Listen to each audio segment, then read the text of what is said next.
ప్రయాగ్రాజ్లోని జరుగుతున్న మహాకుంభమేళలో అపశృతి చోటు చేసుకుంది. మౌని అమావాస్య సందర్భంగా పుణ్య స్నానాలు ఆచరించేందుకు భారీ సంఖ్యలో భక్తులు తరలివచ్చారు. దీంతో సెక్టార్ 2లోని భక్తుల తాకిడికి భారీ గేట్లు విరిగి తొక్కిసలాటకు దారితీసింది. ఈ ఘటనలో సుమారు 20 మంది మృతి చెందినట్లు తెలుస్తోంది. అయితే మృతుల సంఖ్య మరింత పెరిగే అవకాశం ఉందని భావిస్తోంది. ఈ ఘటనలో మరింత మంది భక్తులు గాయపడ్డారు. ఘటన జరిగిన వెంటనే స్పందించిన సిబ్బంది గాయపడిన వారిని చికిత్స కోసం అంబులెన్సుల్లో సమీప ఆసుపత్రులకు తరలించారు. మరోవైపు తాజా ఘటనతో అఖిల భారత అఖాడా పరిషత్ కమిటీ సంచలన నిర్ణయం తీసుకుంది.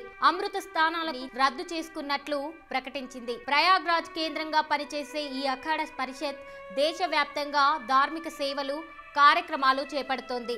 ఫిబ్రవరి 3న మూడో అమృత స్నానం నిర్వహిస్తామని అఖిల భారత అఖాడా పరిషత్ అధ్యక్షుడు రవీంద్ర పూరి వెల్లడించారు. అత్యంత పవిత్రమైన మౌని అమావాస్య స్నానానికి బదులు మేము ఫిబ్రవరి 3న మూడో అమృత స్నానం చేయాలని నిర్ణయించాం. మౌని అమావాస్య స్నానానికి మేము వెళ్లడం లేదు. అందువల్ల స్నానాన్ని రద్దు చేసుకున్నామని ఆయన వెల్లడించారు. సంఘం వద్ద జరిగిన దురదృష్టకర సంఘటన విపరీతమైన రద్దీ కారణంగా అన్ని అఖాడాలు అమృత్ స్నాన్కు వెళ్లకూడదని నిర్ణయించుకున్నాయని రవీంద్రపూరి తెలిపారు. అమృత స్నానానికి రావద్దని అధికార యంత్రాంగం అభ్యర్థించింది. మేం ప్రస్తుతం అక్కడ ఉన్నాం. అయితే సాధువులు నాగ సాధువులతో కూడిన ఊరేగింపు స్నానం కోసం సిద్ధంగా ఉంది. కానీ ప్రస్తుతానికి అది నిలిపివేశాం.